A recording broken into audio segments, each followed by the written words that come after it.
Previously on the Damage Guild podcast. My client is looking for a skilled band of adventurers. You see no signs of any people. There's no candlelight in any of the windows. I've no doubt the Ram Lord has forsaken this place. Something is spilled near the well. Like an ichor? So like thick? Goopy. Do I touch it? I guess I shouldn't touch it. Do you have any way of running any tests on that there, Ichor? Oh, I plan to. There's one particular building that as you get close to the smell is very strong. There are 6 bodies under large heavy blankets. I take off my wig. I have a nice bald head. Your wig? Those cultists raided my home and left a deadly spell plague. It's why I'm in the process of joining the Alchemist Guild. I want to get to the bottom of this. The sample of coagulated blood that you have seemed to be moving on its own. What? Oh. A bit of necrogen, evil magics, perhaps. We might be facing a spell plague after all.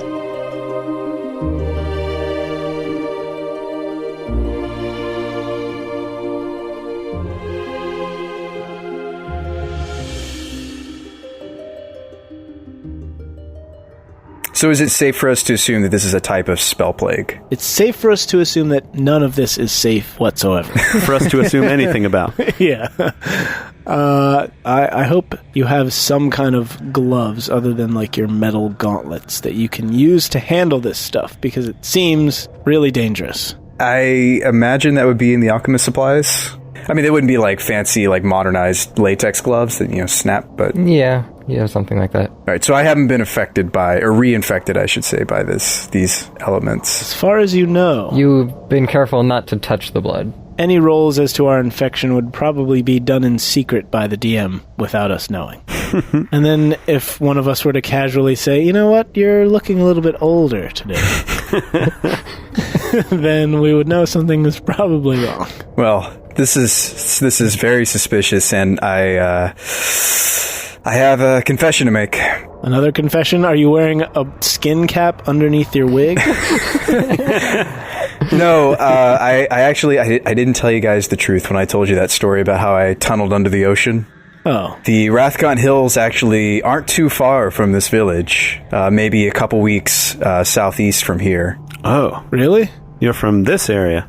Yes, I didn't want to tell you, but it's become much more clear to me, especially after looking at these samples, that we might be seeing more of that very same spell plague. Oh. It did age my people. Oh, no. Why didn't you warn us about this before we came into this area? I didn't want to assume the worst case scenario, Aslo. Like, if this is what's happening to these villages, this is really bad. This is very, very bad. Well, I'll say so. Yeah. Shabba has like this distraught look on his face, and he looks up at you and just kind of like with almost like tears welling in his eyes. He's like, you mean there's no tunnel under the ocean? No. The pressure and it would kill you. You'd die. I feel so tricked. It's all right, buddy, and I put my hand on his back. Everything's going to be okay. We don't have time to worry about the fact that I lied to you both. We have to get to the bottom of this before it spreads to more villages. I don't want to see the same thing play out. Do you think this is what took the 3 men that were here to look for? I can't be sure. I think we need to keep looking. They would probably look like much older versions of themselves if we were to find them. Well, I've got the solution for that. So I'm going to take those 3 sketches that I've made.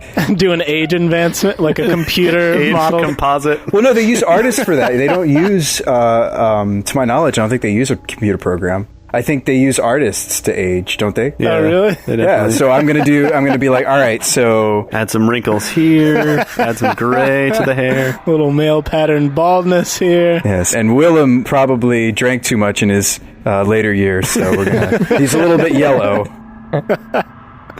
Got some liver spots. All right, so I make these sketches, and what do you guys think? Here's what we're looking for. All right. I'm already back to sleep. Well, I think they look great. They're wonderful sketches, and they'll be sure to come in handy. Oh, thank you. And then I fall asleep. Unless it's my turn to... Yeah, it's probably your watch now because he's been experimenting for a few hours. Okay, never mind. I wake up groggily and rub my eyes and say, good luck getting to sleep after a discovery like that. Yeah, it's not going to happen. So I lay awake thinking about the horror of the spell plague being re-released into the world. Yeah, that's pretty horrifying. Like under my covers like this. Like, oh. Yeah, so I watch until the dawn. By the time you're up, it's actually already about dawn because you went to bed so late. Oh, okay. Well, then I'll just watch the sun come up, but not directly, because that's bad for your eyes. and I will... You knew that back then? I've stared at enough sunrises to know it's bad for your eyes. He's actually been stumbling around blind this whole time. So while I stare at the sun coming up, I cook you guys breakfast. And we have a nice little breakfast while we all sit around being scared. Is there sausage involved? Yes. Venison sausage, actually. Ooh. Exotic. Yes. Guys, I didn't sleep at all last night. I was thinking about the spell plague wreaking havoc on this world. Yeah, I slept like a baby until you told us about the spell plague, and then... I mean, there's no telling how far this has spread. We have to get to the bottom of this. It does seem dangerous, but, I mean, we do have our job to think about first here. I want to make sure that we make a good name for ourselves in the industry, so... Yeah, so the Rathgaunt Hills where you are from, Tocus, are to the southeast. So we're heading in the direction of your homeland, which is where the spell plague that you know originated. Yeah, but I mean, that's, 2 weeks away. Not only that, like, that it's dormant from what I knew. So then this would be a widespread plague if it had anything to do with the one in your homeland. Well, okay, hold up. So the thing about spell plagues is they're spread through magical means. Like, somebody had to... Start it. Yes, correct. Via a spell. Mm-hmm. And or a plague. Hence the name. Well, no, it's alchemical in nature. Like, it's a combination thing. They might have mixed it and put it into a vial. And, okay. I'm guessing they dumped the vial in the well, perhaps. Poison the old water supply. But why would someone want to do this? Because they're jerks. No, there's something much more sinister in play here. Some bad people just do bad things because they can. Or because they're bored. Well, I don't like to believe that there's actually bad people. Some people, they're just misguided, maybe. In my experience, there are many bad people who do bad things just because they can. Badness is more rampant than you think. More rampant than goodness? Quite a bit, yes. That's why it's important for us to be good, because there are so many people who aren't. Well, perhaps that's yet to be seen. I'd like to think that everybody's got a little spark of life inside them, and joy and happiness. Aslo, you don't know these cultists. Yeah, I'm kind of like, you're deluded, under my breath. I'm sorry, what was that? Nothing weird. I mean, they ransacked and killed my kin and took all of our valuables. Yeah, this is a sore spot for Shabba, but he's not saying why. Not yet, anyway. Maybe they were just like collectors of shiny things and they wanted your valuables, to add to their collection. If they were merchants, it might have been fine. They could certainly buy them from us, but no, they took everything. Now, here's another question for you, Tocus. Was your clan, it was a village of rock gnomes? Well, we actually live down deep in the caves. Okay, so you didn't really particularly have many ties to the outside world or anything?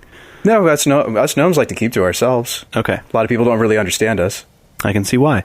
It's all making sense now. We made some of the best cut jewels in all the kingdoms. Some of the rarest. I mean, probably the kings even here wear some of the jewels that we cut.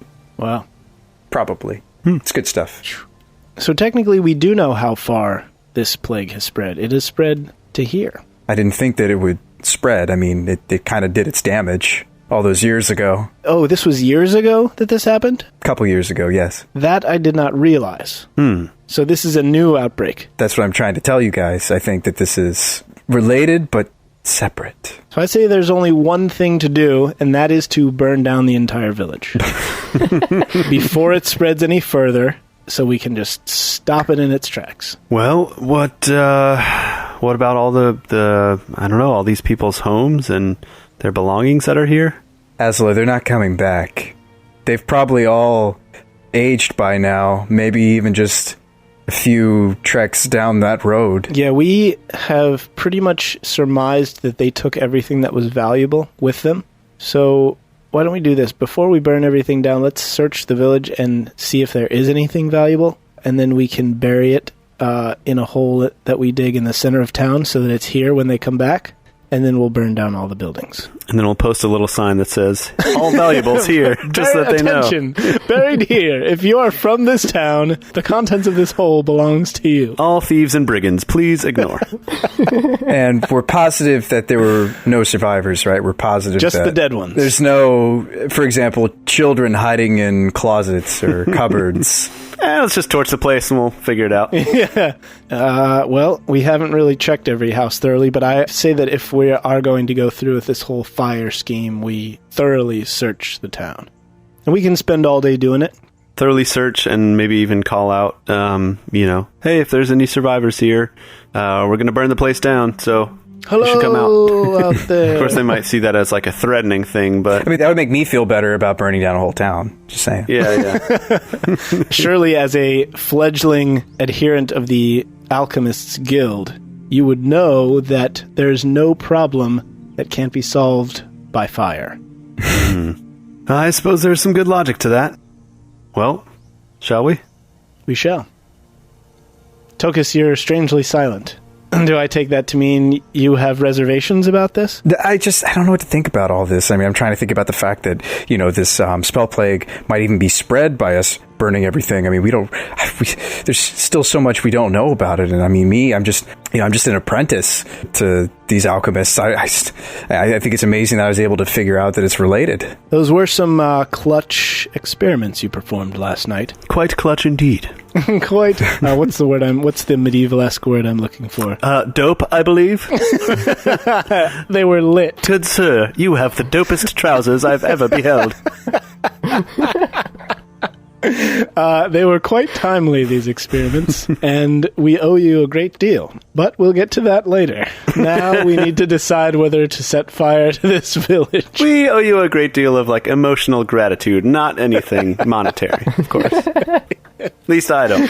Not yet. Yes. You haven't fulfilled your part of the job yet. I think the two of you have already come to your conclusions. I mean, I think you're going to, burn the town whether or not I say do it. Well, look, we're a party here, and Stripey always votes how I don't. So if you and Stripey both vote opposite to us, then we'll have a tie, and we can't burn down the village. It's as simple as that.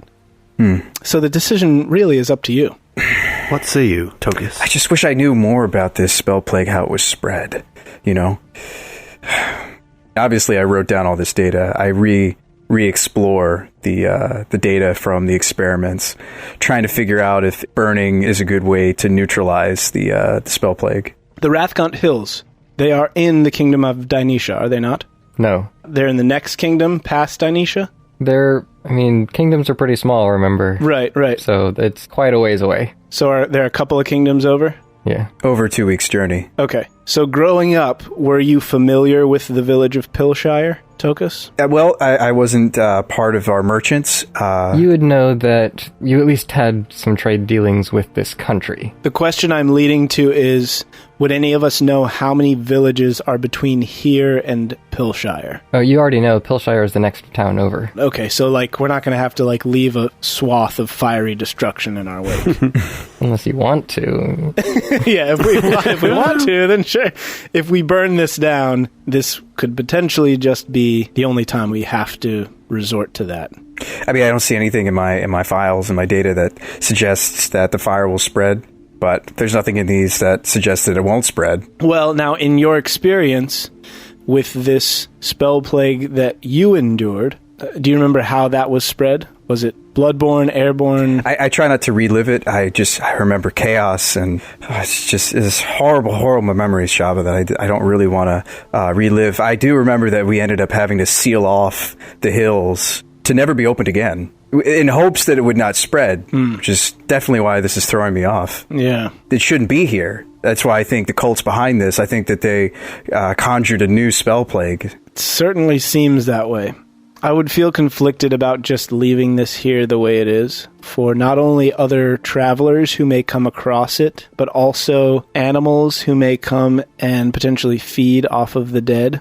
Obviously, up until now, nothing has fed off of any of the dead because they were sealed away in closed buildings. But we have now broken down a door and shattered a window. So if we're not going to burn it down, we should at least bury all the bodies. Or at least board up the houses that we've broken into. We need to do something as opposed to just leaving this the way we found it, in my opinion. Well, I will say this, now that we know that there's a relation and that there probably is some nefarious group behind this, how much do we know about this town? Because, I mean, the reason that they, ransacked my homeland was because there were valuables there. I know that we earlier assumed that the townsfolk took the valuables and led, but what if somebody else took the stuff here? Okay, if we continue our search throughout the village, did they take everything of monetary value and leave items that would be of sentimental value behind, by and large? Or are those items also gone? There's not really much left, either sentimental or of value, except for whatever was too big and clumsy to carry along with them. So they did get out alive. That leads me to believe that these people actually took their own belongings. Well, this might mean that the cult or whoever did this perhaps poisoned the well in secret. I think there's some weight to your words. I think we need to continue on to Pilshire and hopefully find out a little bit more there. My chief concern is how do we leave this village? Why don't we seal off the well and we don't want to move the bodies. This is a complicated issue. Yeah, because if we move them, then we're risking contaminating ourselves further than we already have by slicing open their jugular veins and taking blood samples. Well, what if we just burn the houses that had the contaminated bodies and find some means to seal off the well? Would that be enough, or do you think we really should destroy the whole place? Yeah, I think that's a fair compromise. So we found dead bodies in 2 buildings. Let's continue and do a thorough search. Thorough. As I said earlier, we will spend the entire day if we have to, breaking down doors and looking through the entirety of this town. I don't know how we're going to seal off the well, honestly, but it's not like we could burn it down either. This supply depot, at least, I'm sure it's a freestanding building on its own, but as far as the house where we found the one body, I don't know if there are other houses around that could catch fire if we tried to burn that one. Since there aren't all that many houses in the village, they're kind of spread out a little ways, so it's not a huge issue. All right. The only way I can think of to seal the well is if it's a stacked stone, like a circular one, that we just break the wall and kind of dump the stones in. But that's just going to fill up the water level. So what other ways could we come up with to seal the well? We could take the door off of the building that we're going to burn and lay it across the well, and then maybe just put something heavy on top of it. Shabba, if you want to carry a boulder from a nearby area and put that on top, that could work. Yeah, okay. With my strength of 11? Yeah. Yes. Okay, that's a fairly temporary solution, but at least it... Yeah, prevents wild animals and stuff. Right, from drinking. Yeah. Okay, so that's the plan. Search the village, seal the well, and burn down those 2 buildings. Is that okay with everybody? It is. I'm okay with this. You start searching the other buildings, and you don't find any other people. As you're shouting, you don't hear any responses. However, around 3 o'clock in the afternoon or so, you've worked your way through half the village, breaking in and scouring the place. And Tocus, you hear some kind of groaning as you approach the warehouse that you found the 6 bodies in. Oh no. What the crap? I had feared that this might be the outcome. If only you surface dwellers lived as we do, in these kinds of emergencies you can simply seal off the caves. I don't know why you possessed to live this way. I mean, in the chance of emergency, zombies. Yeah, because emergency zombies is always the first of our concerns. Yeah. It's definitely a necrogen. I was actually assuming that it was just someone inside who's injured and maybe moaning for help, but... Aslo, you can't be too careful with these things. I mean, they're zombies. Maybe. That's true. All right. Let's ready our weapons. I ready my rapier. This is called a rapier. This is not your average sword. I have one as well, actually. Good choice. Might we measure them to see This is longer. Well, it's not the length. Let's not turn this into a contest. Shabba, it's not the length of the rapier. I assure you, if I had a sword, it would be longer than both of yours. Alas, I only have a bow and a knife made of stone that I made myself. I can see that, obviously. Looks like something you'd make. Homemade. All right. Let's go in. Let's roll out, squad. All right, we approach the broken window and attempt to look inside. It is broad daylight, so we should have a pretty clear view. The first thing you notice is that the bodies on the ground look like they were disturbed. You see 5 of them lying there. 2 of them have been heavily chewed on and pieces missing. Ugh. I think the dogs found this place. Sounds that way. A few seconds later, you see the remaining body shambling into view in the window. Kill it with fire! Kill it now. Is your fire starter working, Tocus? Oh, of course it is. Tip-top shape. Okay. Let's roll initiative. That would be a 12 for Aslo. I'm going on a 14. 16. Okay, Tocus, you're first. Well, this is complicated. I mean, I can't really get through the window on my own. Maybe I motion for Shabba, who conveniently is behind me in initiative, and motion for another combo attack. Granted, it was enjoyable throwing you into a window, but I don't feel so comfortable throwing you into that thing. Shabba, I just need a boost. Yeah, but I think we should just burn that building down like we were planning to do. Do you have torch? Anybody? Anybody torch? I have 10 torches. I have 5 candles. Are you really going to go up to that thing and attack it? I mean, I can't reach the window. I mean, I want to. I think he's got a point. Well, if you can't reach the window, then technically it can't reach you. So why don't we all just stay out here, and I will fire my bow at it and see what happens. Okay. It's standing right in front of the window. You could move up and attack it.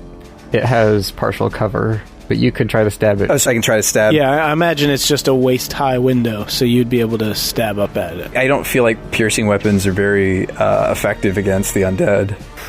But we have no way of knowing. Unless you've fought undead before. Well, I have dealt with this before. I changed my mind. Let's burn it. Let's burn it down. Okay, that's good. I like that. So I ready my fire starter, which again resembles like a small like welding gun or blowtorch. And light a torch with it? Yeah, I'll do that. Actually, while you're pulling torches out, why don't you just pull 3 out, like in a bundle, and just light them all at the same time?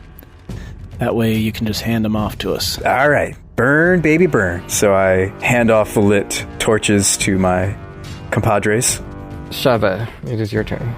I will take a torch and approach the building, not near the window, but like over to the side, and attempt to light the building on fire. Okay. These are thick boards. It'll probably take a while before it actually catches. Okay. I'll leave the torch like on the ground against the side of the building and just let it burn like that. Okay.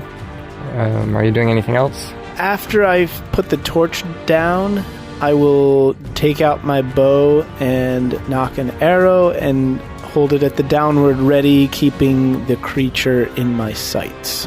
Okay. Aslo.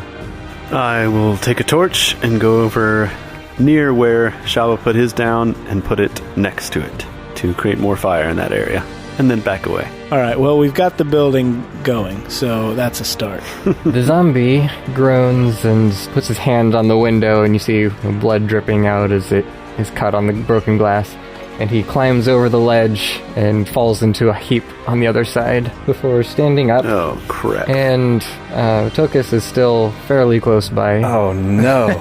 So the zombie approaches and attempts to punch you. Oh, no, guys. This is a bad idea. Tocus, no. Do we know that it's a zombie just by looking at it? I think you probably can tell. It's, one of the people that you saw last night who's now walking around. Who was dead, who now is not. So we pretty much can put 2 and 2 together. It's probably got skin hanging off. Maybe he's been miraculously healed. I don't know. He don't look too healed to me. Having just come out of the window, it kind of stumbles forward, and you easily manage to duck out of its grasp. Okay. Tocus. I ready my rapier, and I will attempt to slice at its legs. Maybe I can, lop off a leg and make it hard for it to move around. Carve a T into its chest, like a tiny Zorro with the name Tocus. Yes. I take like a fencing position, on guard. And I will... This is a strength roll, correct? It's an attack roll. So it's the better of your strength or dexterity plus 2 for proficiency with the weapon. And that is because, from a rules perspective, that's because it's a light weapon, the rapier? That's because it's a finesse weapon. Finesse weapon, okay. And finesse weapons are... Finesse weapons allow you... They allow you to use your dex bonus if it's better than your strength bonus. Which is, it's not. Okay, so use your strength bonus then, plus 2. So 20. 20 hits. It's not exactly dodging. Alright, so D8 plus 2, I rolled a 2, so 4. Okay.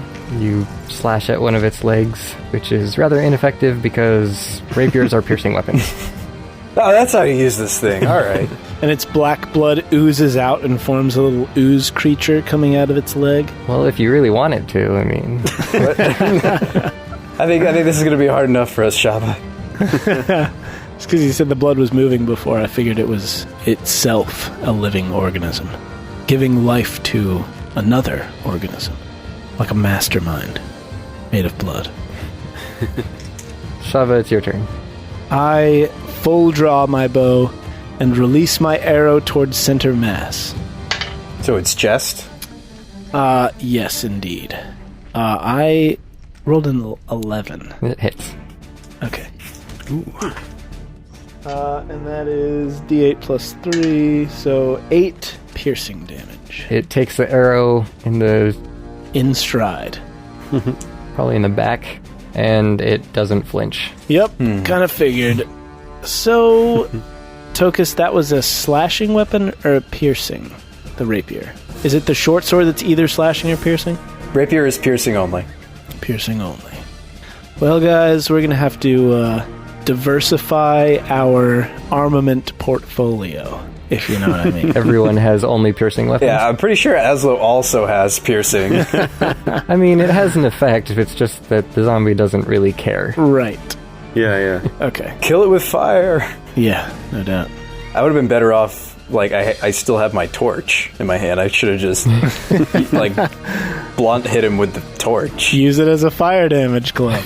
Yeah. Fire damage. Torches, the fire damage glove. Are you going to do anything else, Shabba, or is that it? I ready another arrow and I tell Stripey to stand down. Stripey only has 3 hit points, by the way. Yeah, I know, that's why. Because he's like practically foaming at the mouth, like trying to chew this thing's foot off. He wants blood, and I'm telling him that's not the kind of blood you want, buddy. Aslo? Seeing this thing attack Tocus, Aslo screams, "No, Tocus!" And then he instinctively pulls out a dagger and just throws it at the thing. And, well, that would be a 7. So, you're too scared and nervous to actually throw with any particular skill at the moment. The dagger goes flying off into the bushes. Okay. And it ricochets off the side of the house and puts out both the torches. How did that happen? The physics. I don't understand. That would be pretty impressive considering he's throwing in the opposite direction. Well, I mean, he does knife throwing professionally in his act, so he's probably pretty good at it, even when he's bad. And then, seeing that I missed, I, as a bonus action, say, "Tocus, you have a beautiful heart." And then I give him a Bardic Inspiration die. Yes. Your bald head is so shiny. Well, no, I'm wearing the wig, but it's just lopsided. I still haven't fixed it. You guys didn't tell me. Like slips down over your eyes while you're fighting. Wouldn't you fix it up in the morning when you were getting ready? Yeah, but like, there's no mirror. There's no. How would I know? How have you been fixing it so far on the road? You don't carry a mirror with you? Well, I look at a clean water source. It's reflective. And then I have to explain, like, while we're fighting the zombie, how a reflection works to Shabba. And I just do it very slowly. Yeah, I've never seen my reflection in a river. Well, you see the light particles. Okay, the zombie picks himself up and takes another swing with both hands at Tocus. Oh. And clubs you across the face for 4 points of damage. Ew. Ouch. It is now Tocus' turn. Okay, so I underestimated this zombie the first time, but not this time. Instead of using the rapier, because I still have my torch, I will attempt to club the zombie this time. Yeah. Club it with fire. Yes. Obviously this doesn't get any sort of bonus, but this is just based on my strength, correct? Yes, it's an improvised weapon, so... Yeah, so you don't have proficiency with it. All right. I'm gonna use a little help from my friend here for this roll, because I got a 3 so far. Well, 3 plus 2. I have a 5 so far. Plus 2, so that's still really bad. 7 is exactly the roll that just missed before. So. All right, can I second wind here? Or did I need to say that I'm second winding? Okay. I will second wind. Bonus action. Okay. Second wind heals you for 1d10 plus your level. We don't want this zombie to crit me and my adventure to be over. You guys are doing terribly. No offense, I am too, but it's like... I don't want my turn to just be I missed with a torch. Alright, so I will attempt to second wind heal myself. I rolled an 8, so am I full healed? Yes. Alright, cool. I'm done. Shabba. I will pick up the torch that I set against the building, and I'll approach the creature and take a swing at it. So if my strength bonus is plus 0 and I'm not proficient with fire damage clubs, then do I have a plus 0 on this attack? Yes. Yep. Holy crap. All right, well, I'm gonna go for it. Well, hey, I rolled a 19. All right, hey. Ah. So is it D6 for the club and then D6 for fire damage, or is there fire damage? I think it's like D4 fire damage, maybe. I'll say it's 1d4 bludgeoning, 1d4 fire. Okay. Is that you getting your D4 out? Yeah. All right, 1 bludgeoning and 4 fire damage. Okay. So you get a rather grazing hit with the torch itself, but you... But I swing really slowly so the fire kind of sweeps over it. Or maybe you caught like the cloth it's wearing on fire? Yeah. Yes, you singe it, and it's smoldering in front of you, but still going. Alright. Aslo. Seeing that he has a few other options, he'll go ahead and draw his rapier and tentatively run up and poke at it. That would be an 11. That hits. And 6 piercing damage. You stab it through its gut, and it collapses onto your sword and gives out one final groan. Sort of like back away. Aslo, you did it! Oh, hey, thanks. Yeah, I had it in me the whole time. Oh, let's never do that again. The Damage Guild Podcast. An extra strength healing potion for your soul. Hey there, my name's Sean Abrams, and I'm role-playing as Tocus Alton, the half-mad scientist, half-impatient sword-swinging rock gnome that you hopefully have come to love or hate. Got a quick message for you guys. I've been a long-time Twitch streamer, mainly for Magic the Gathering. I'm also a mechanical engineering graduate, and I'm fairly new to Dungeons & Dragons, so you guys will hopefully get to enjoy learning and figuring out the game through me and any silly new player mistakes I might and probably will make. If you're listening to this, you're about halfway through episode 3. There's a good chance you'll be binge listening to the other episodes after listening to this, and probably bugging us on our social media for the release date for the next episode. On the subject of social media, which is why I'm talking to you guys today, I'd like for you to head on over to our website. That's www.thedamageguild.com. There you can access other episodes, biographies, our Facebook page where we will let you guys know about updates, our Twitch channel where we occasionally go live and do live D&D streams, our YouTube where we archive those streams and other content. If you want to contact us directly, we also have that there too. That's useful for any shout outs you'd like to make, comments, hopefully constructive, or potential sponsorships. I'm talking to you, Chipotle representative. Now, enough messages. Back to the show. You are listening to the Damage Guild Podcast.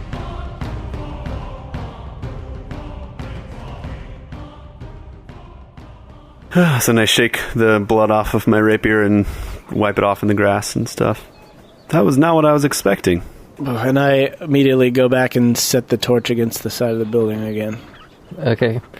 It takes several minutes for it to sufficiently catch fire that you're sure that it's going to burn the rest of the way. But it's burning now. As this depot takes flame, I think Shabba is just kind of sick over what just happened and collapses to the ground, just breathing heavily, like almost like having a panic attack. Shabba, are you alright? I can't believe we just did that. That was a person once. I mean, granted, it was a human, but it was still a person. We just killed that thing. Yeah, but you've killed things before. I kill to eat, but I've never killed just to harm another creature. I know we were in danger, and I know it was trying to hurt us, but I just can't seem to wrap my mind around it. Shabba, it wasn't a person anymore. The spell plague had taken hold. It was definitely a zombie. But you see, that's exactly what I'm worried about. If you're able to rationalize violence against a creature because you don't understand it, then where do you draw the line? Who are we to decide what is deserving of death? Shabba, I like to keep things cut and dry, so I kind of categorize things into two piles. Otherwise, I would go crazy. So I have this, like your friends, your family, things and people that you care about. That's one stack, right? Just trying to keep this, and I kind of slow down a little bit. Just I want to make sure Shabba really gets this. So we have those in one pile, and then in the other pile we have the people, things, monsters, things that we don't care about, things that we would be okay killing if they tried to kill us. This zombie definitely fell into that category, Shabba. Can't you see that? It's not your fault. I do see that. I understand what you're saying. I just worry that, well, I'm not afraid to fight. I avoid violence because of what it has cost me and what may happen if I let it take hold. What is it, Shabba? Tell. Many years ago when I was young, my father, the chieftain of the tribe of Arakashan, brought me and his finest warriors to negotiate a peace with the giants. The talks failed, and when my father shoved me aside and told me to run, I obeyed. I was the only one to escape with my life that day. When I returned to my tribe, they made me chieftain, and my first act was to order the tribe fled, and we left those hills never to return. It wasn't long before an older, stronger tribesman issued a challenge. Now, according to our laws, a chieftain who loses a challenge must be banished. So, I took Stripey and left my mother and sister behind. Meanwhile, Kithganath, the man who bested me, took my sister as his mate and gave me the name Hammerstone to remind me of my shame. I've carried that shame with me through all these years, only time has twisted it, warped it into something different. I've let it fester within me for far too long, yet I know if I let it out, it will consume everything I am. Well, you can let the killing be up to me and Aslo then. I came on this trip because I thought that I would be able to help, to protect you, and I would feel that I'm not doing my part if I were to stand aside and let the same thing happen to you that happened to one of the people I loved most in this world. I don't know if you've ever picked up a spider and plucked off its legs one by one, but that is basically what I saw those giants do to my father. I watched him torn apart before my eyes, and I did nothing to stop it. Yeah, that's pretty gruesome. I mean, I'm just being honest. That sounds awful. Perhaps when you attack other creatures, you can choose to do subdual damage and knock them unconscious instead of actually injuring them. You're right, that's a perfect solution. Why didn't I think of that before? Except you can't do subdual damage with a ranged weapon. Oh, yeah. Crap. You can't. Well, maybe we could create some tranquilizing arrows or venom. Or I could attach miniature boxing gloves to the arrowheads so that it's more like punching them at a distance. Yes. even better. Shabba, I can't say I've encountered anything as terrifying as watching my own family be torn apart limb from limb.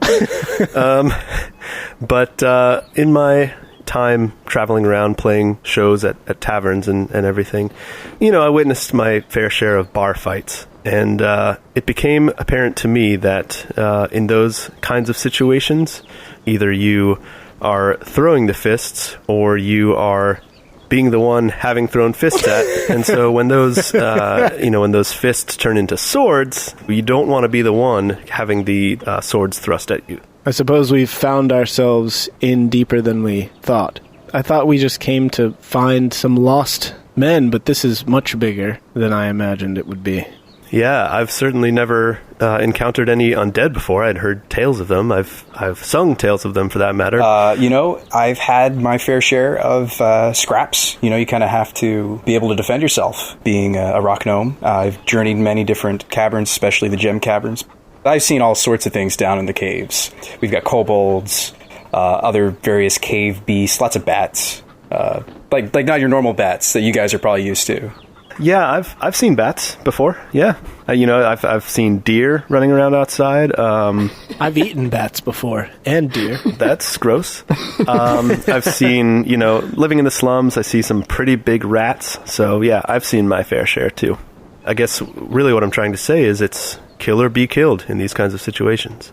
I guess I was so anxious to be on the road again, to be traveling, and then the promise of gold drew me in.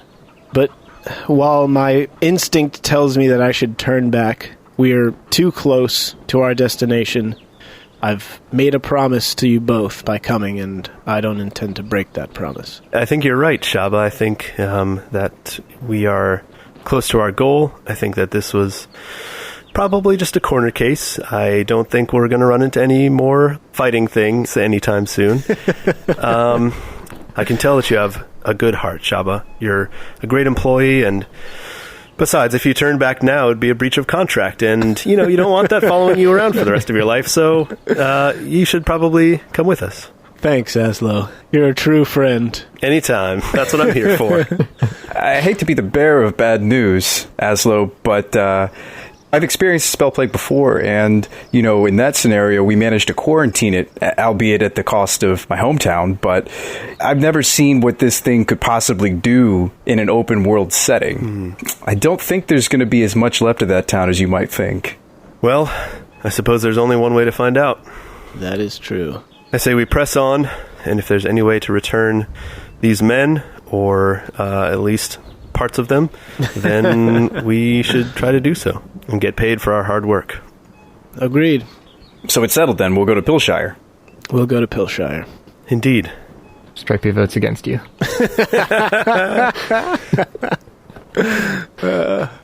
So we'll proceed to execute our plan of burning the other building and covering the well, and then we will bid the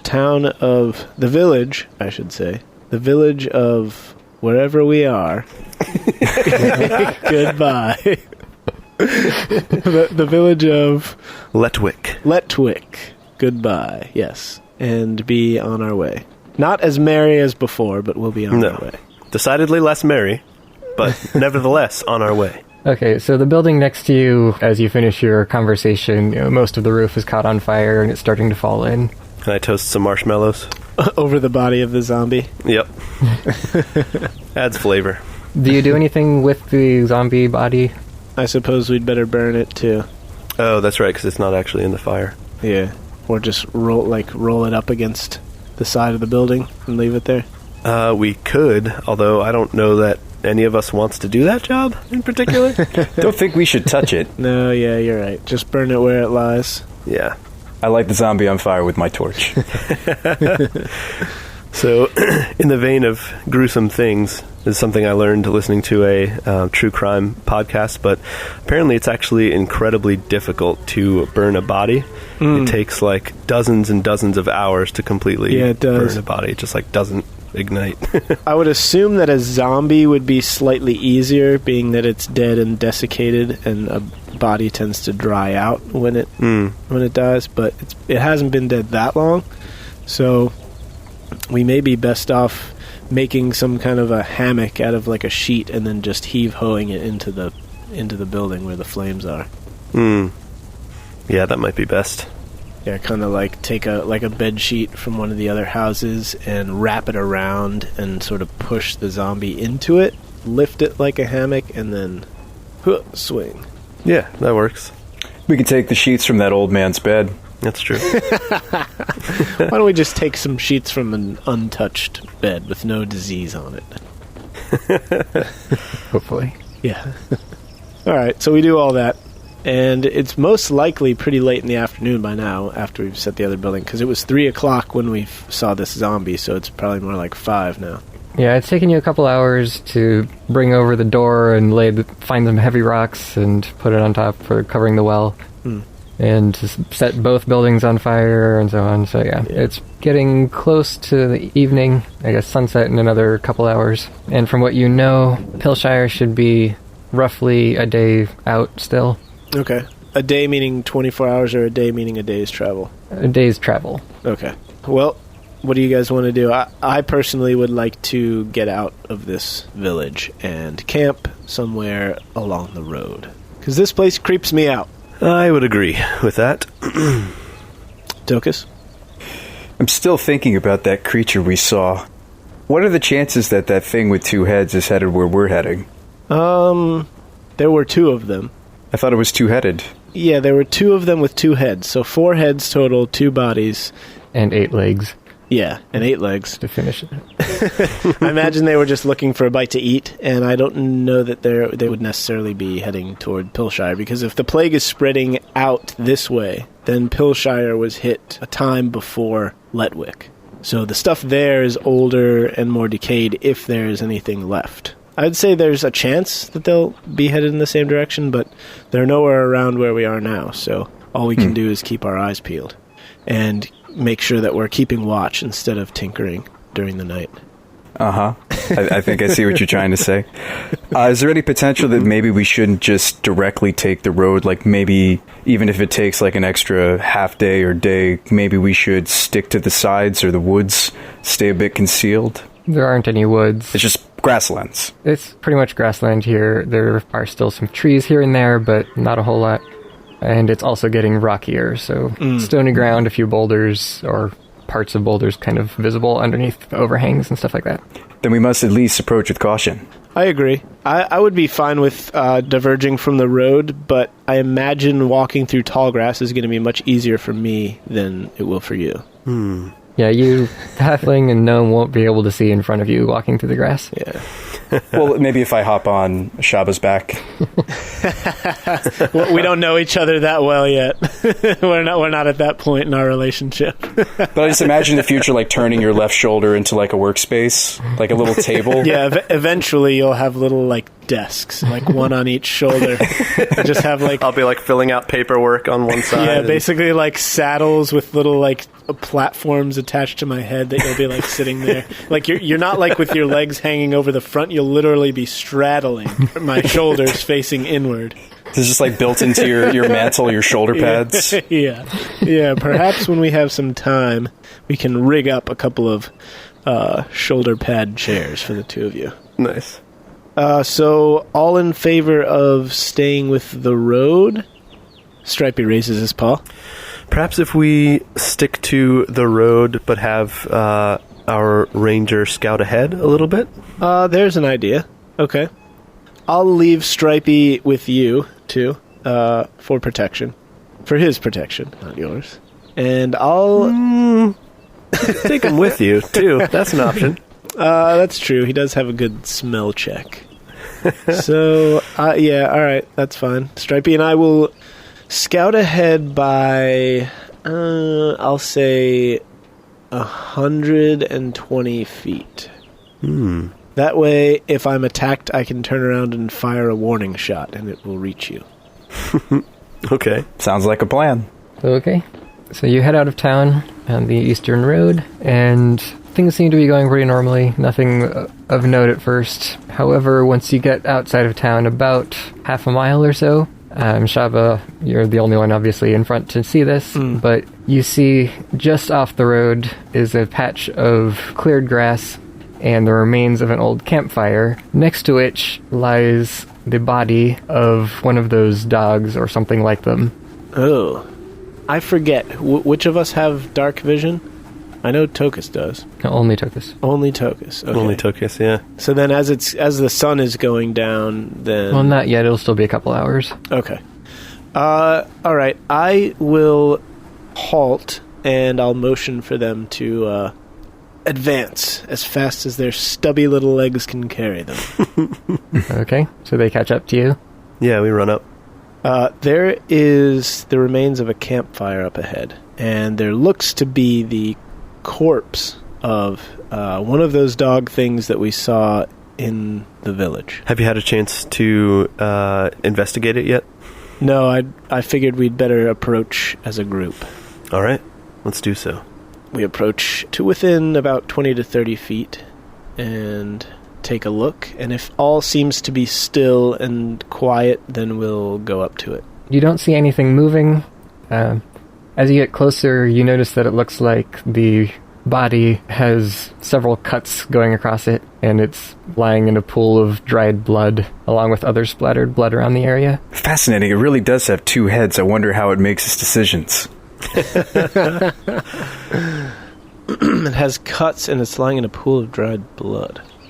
So, can I get a closer look and make a check to see if I can tell about how long it's been dead? Would that be nature, survival? I usually say medicine for seeing how long something's been dead. Oh, okay. I have the best medicine check. Aslo, what's your wisdom? Yes. -1. Okay, so wisdom is your dump stat. Yep. Alright, I'll make a medicine check. It's a 9.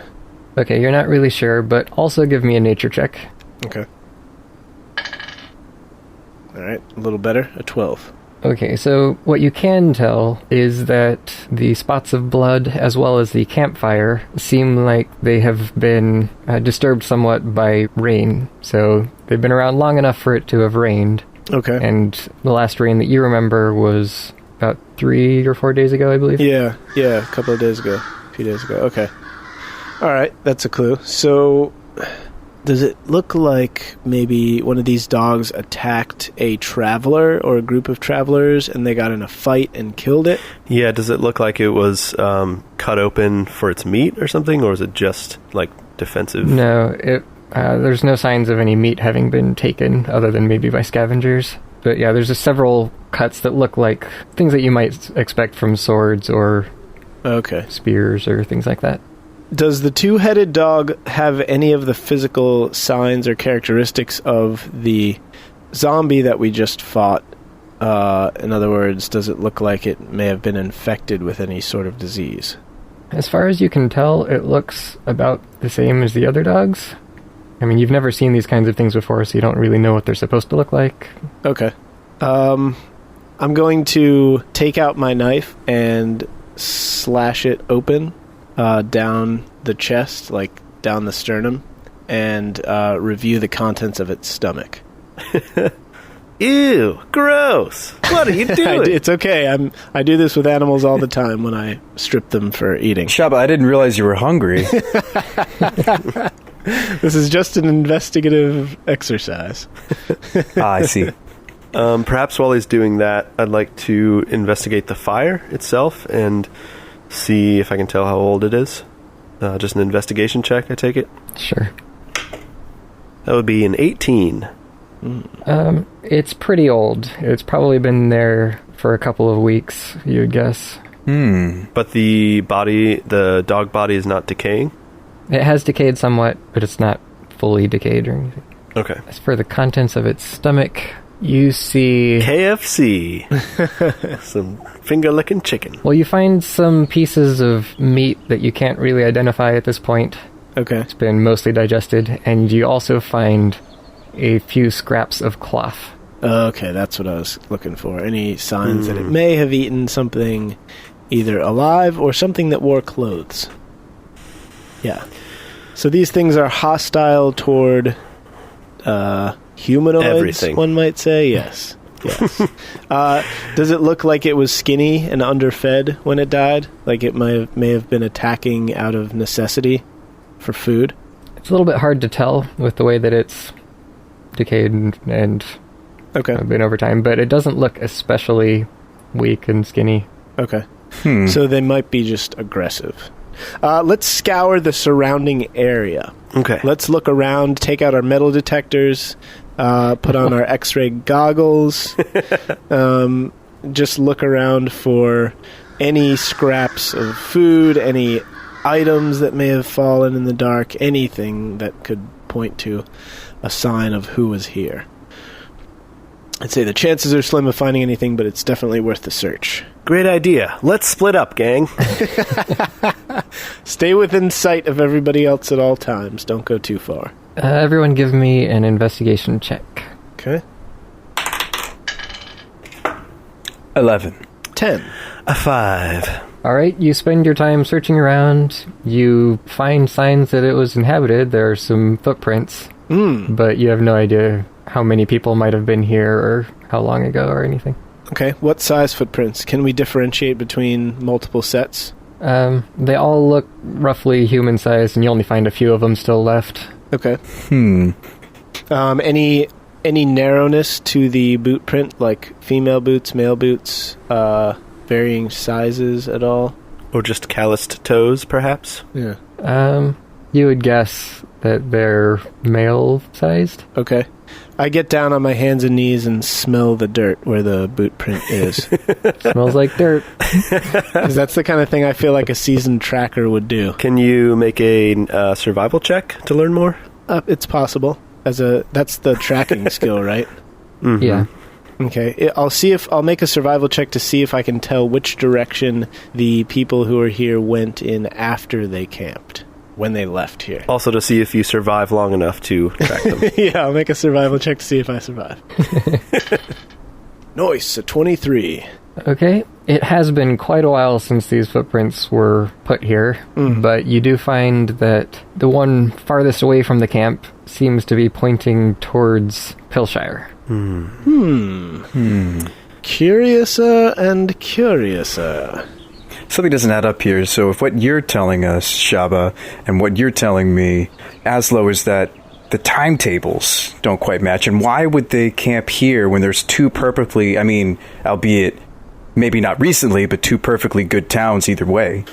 Right. That's true.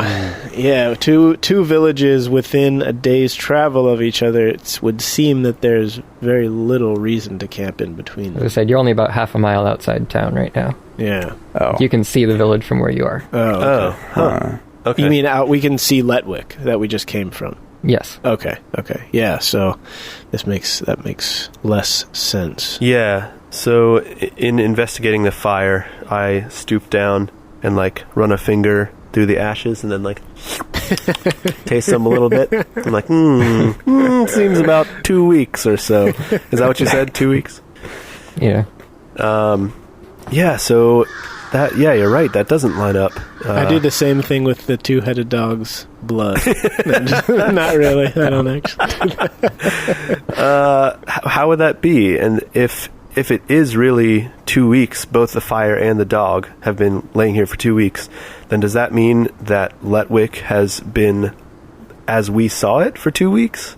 It means that whoever camped here obviously had a reason not to go into the village, ostensibly. Right. And if that was 2 weeks ago, and the bodies that we saw were fairly recently dead, then maybe whoever camped at this fire had something to do with the plague.